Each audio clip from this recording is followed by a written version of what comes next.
So I've realized the reason I'm doing this is because if I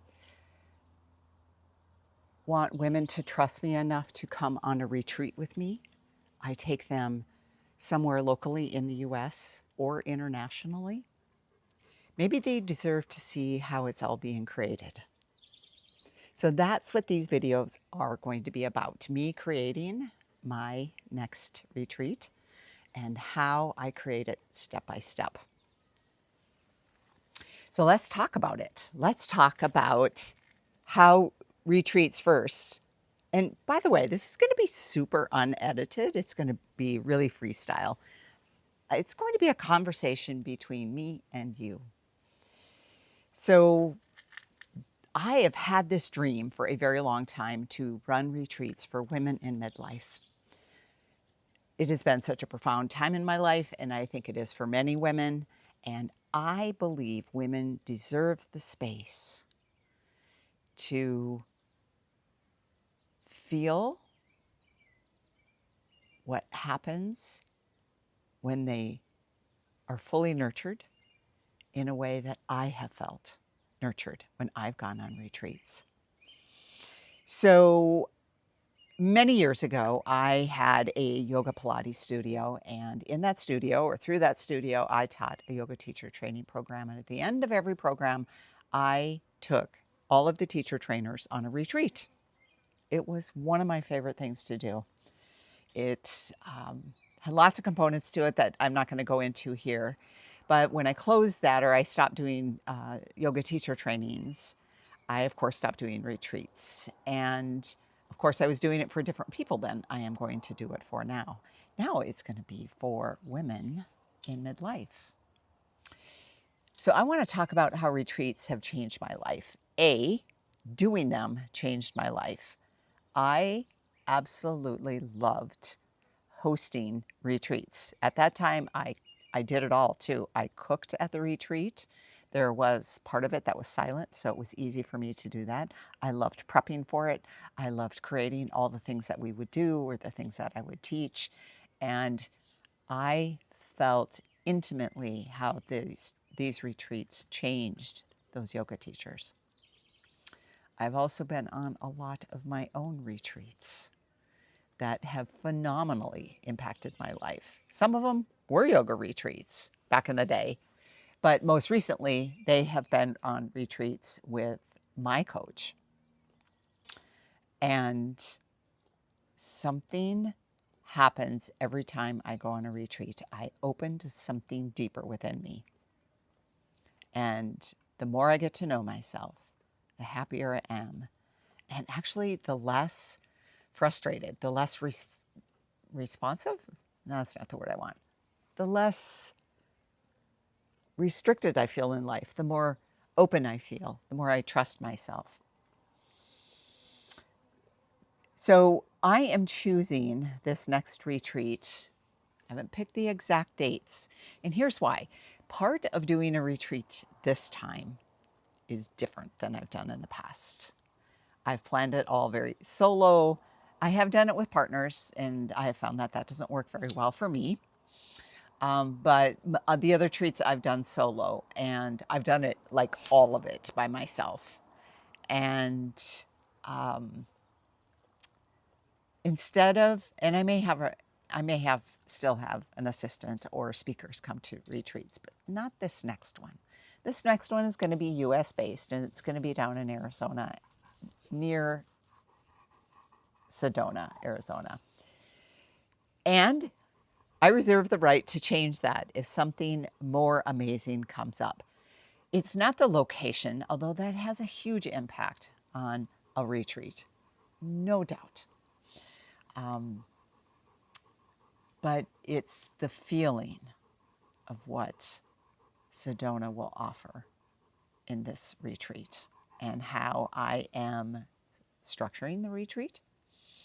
So I have put it out there to the world already on social media, on actually just Facebook, that I'm looking for 6 to 8 women who would like to go on a retreat, that are open to deep conversations, sleeping in, sipping coffee in silence, journaling, going on short hikes, doing yoga and meditation only if you want to. It's not required. Laugh a little, dance a little, be silly some of the time, which I think is so important. So I asked if anybody would be interested in forming a group that would help me create this retreat. And I had immediately at least 4 people come forward and say they wanted to be part of the retreat creation. The thing is, there's absolutely no, what do I want to call it? They're not committed by actually helping or learning about the retreat through being part of this group.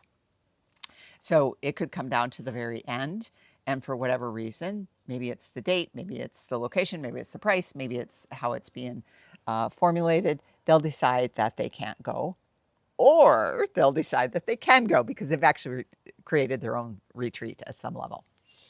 So 6 to 8 women. I've started with a group of 4.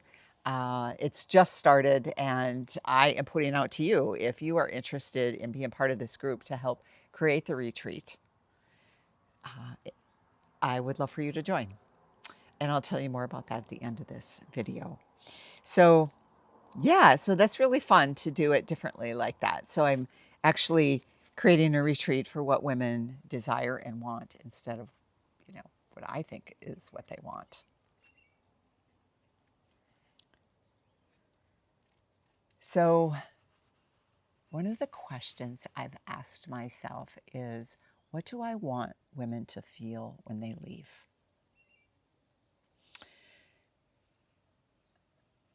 First of all, I want to talk about what I don't want them to feel. I don't want them to feel like they need to go home and rest because they've left their life. And it feels like it was overwhelming, too busy, to the point where they actually didn't get any downtime, any rest, and just space to be. That is absolutely huge to me because I think not only women in midlife, but I think a lot of women crave that these days. They may not want to admit it to themselves, but I think they crave it. So that is one of the things I want them to feel, is rested, supported, nourished, more spacious, not overwhelmed, and not tired from being on this retreat. It's almost like going on a voyage instead of a retreat.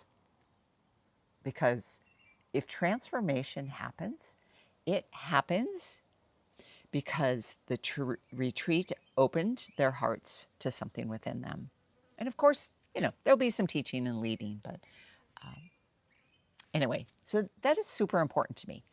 The other thing that's really important to me is I want it to be very clear that retreats are not life escapes. I hear so often in our culture that I need to get away. I can't wait to go on vacation. I'm so tired. I'm so overwhelmed. I have so much to do. And I have so much to do so that I can leave. It makes absolutely no sense to me.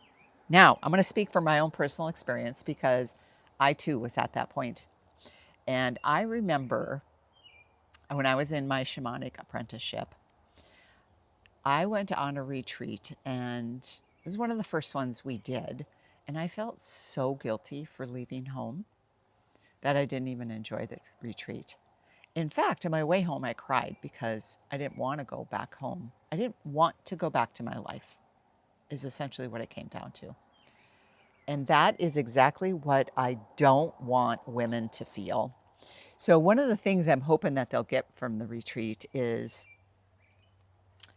how do I create the life in the second phase of my life intentionally and on purpose, so that I don't have to escape it, so I don't have to run from it, so that actually when I do take a trip, the trip feels amazing. Not, what's the word I want? Overdone, overwhelming, too active, too performative. I think women want the exact opposite of all those things. And there's a place for those things in life. But when, here's the thing, we're performing, or I will say, so many women are performing, that even vacation, they can't give themselves permission to go on, let alone a retreat. I would encourage you to think about that because I did at one point. And I started to create my life very differently. I was very upfront about needing space to travel. First of all, I loved travel. Second of all, I loved retreats. And I no longer feel guilty. I absolutely create my life to make space for these kinds of things because they fill me up. They do not empty my cup. And I think when you hit midlife, man, you need more that fills your cup because it is an awakening. Sorry, I keep bumping my camera here. That is trying to get our attention. Okay, next question. The kind of mornings I imagine are no alarm clocks. The phone is sitting on the other side of the room, or it's sitting out in the living room where you can't touch it until your day has started. Like, okay, phones are off the table for discussion right now. So I want them to naturally wake up and feel excited to get up. And then I want them to feel like they get to choose what the next step is based on how they feel, not based on what they should do. For example, there are a lot of people who get up and out of bed, and the first thing they do is go for a cup of coffee, or the first thing they do is take a shower. Is that by habit, or is that because it feels really nurturing and it feels really good? And it feels spacious and it feels like this is exactly how I want my day to begin. I don't know if any of you are familiar with scripting. And we are going to do this at the retreat. We do this at all my retreats. But we sit down and we talk, or not talk, we write in our journals about our perfect day and how powerful that is. And I am going to leave that for now, but it is definitely part of the retreats because it will change your life. I want them to feel like they can stay in their pajamas and walk out on the deck or walk into the ocean or go for a short hike in their pajamas with a cup of coffee.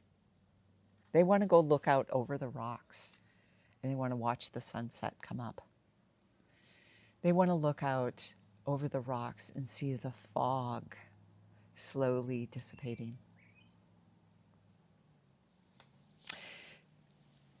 So much that I want to create. And it feels so amazing to document this journey right in front of you and everybody. And it feels a little vulnerable. So I want to ask a question to you. I would love if you'd put it in the comments. And if that just feels a little too vulnerable for you, put in your, well, my email is on my YouTube channel. You can email me. We'll leave it at that. Or go to my social media and DM me. Okay, so here's the question. When you imagine a retreat that genuinely changes your life, what moment do you picture? Now, you may say, I've never been on a retreat. I don't know how to answer that. So then answer it from going on a vacation, going on a holiday, whatever time away from your everyday life is, being away for a weekend, whatever it is. I want you to think of a moment that has generally stuck with you and at some level changed your life. Okay, I can't wait to hear from you. So next week, or I'm going to either do these every week or every other week, I'm going to start sharing how I make some of my decisions and how this group is having an impact on those decisions and how they're getting to vote on some of those decisions. It truly excites me to do this with you. So I don't know exactly how this series is going to play out. I am excited to be here. I'm excited to get your feedback. And I'm excited to do this like totally unedited and just let it happen instead of planning. Now, of course, I have notes here because there's some certain things I want to cover. So there's a flow. And I hope to not always just be sitting in front of the camera. We're going to maybe go on a walk sometime. But it is bloody hot here, and sitting in the shade with an umbrella above me is exactly what I need today. So thanks for stopping by. I'd love to hear the answer to that question in the comments, and we will see you next week.